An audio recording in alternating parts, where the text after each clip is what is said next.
good evening. You found your way back. It's a lovely night. Can you hear the creek and all the critters in the night? Come close, and I'll read you a lovely little tale called The Husband Who Was to Mind the House by Sir George W. Desent.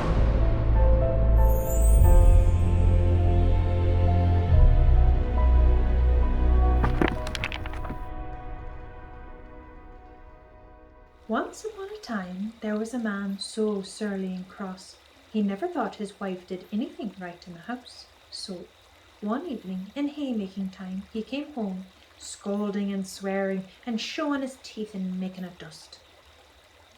"Dear love, don't be so angry, there's a good man," said his goody. "Tomorrow let's change our work. I'll go out with the mowers and mow, and you shall mind the house at home." Yes, the husband thought that would do very well. He was quite willing, he said. So early next morning his goody took a scythe over her neck and went out into the hayfield with the mowers and began to mow. But the man was to mind the house and do the work at home. First of all he wanted to churn the butter, but when he had churned a while he got thirsty and went down to the cellar to tap a barrel of ale. So just when he had knocked in the bung and was putting the tap into the cask, he heard overhead the pig come into the kitchen. Then off he ran up the cellar steps with the tap in his hand as fast as he could to look after the pig, lest it should upset the churn. But when he got up and saw that the pig had already knocked over the churn and stood there rooting and grunting amid the cream, which was running all over the floor, he got so wild with rage that he quite forgot his ale barrel and ran at the pig as hard as he could. He caught it too, just as it ran out the doors, and gave it such a kick that piggy lay dead on the spot. Then, all at once, he remembered he had the tap in his hand, but when he got down to the cellar, every drop of ale had run out of the cask. Then he went into the dairy and found enough cream left to fill the churn again, and so he began to churn, for butter they must have for dinner.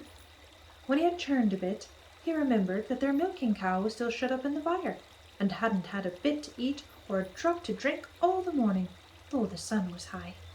Then all at once he thought 'twas too far to take her down to the meadow, so he'd just get her up on the housetop, for the house, you know, was thatched with sods, and a fine crop of grass was growing there. Now their house lay close up against a steep down, and he thought if he laid a plank across to the thatch at the back, he'd easily get the cow up.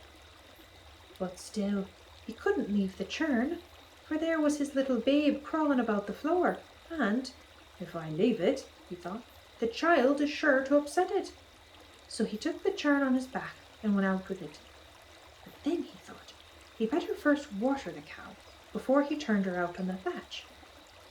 So he took up a bucket to draw water out of the well, but as he stooped down at the well's brink, all the cream ran out of the churn over his shoulders and down the well. Now it was near dinner time, and he hadn't even got the butter yet, so he thought he'd best boil the porridge, and filled the pot with water and hung it over the fire. When he had done that, he thought the cow might perhaps fall off the thatch and break her legs or her neck, so he got up on the house to tie her up. One end of the rope he made fast to the cow's neck, and the other he slipped down the chimney and tied around his own thigh.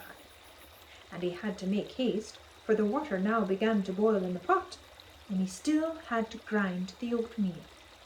But while he was hard at it, down fell the cow off the housetop after all, and as she fell, she dragged the man up the chimney by the rope. There he stuck fast, and as for the cow, she hung halfway down the wall. And now the goody had waited 7 lengths and 7 breadths for her husband to come and call them home to dinner, but never a call they had. But when she got there and saw the cow hanging in such an ugly place, she ran up and cut the rope in two with her scythe. But as she did this, down came her husband out of the chimney, and so when his old dame came inside the kitchen, there she found him standing on his head in the porridge pot. Good night.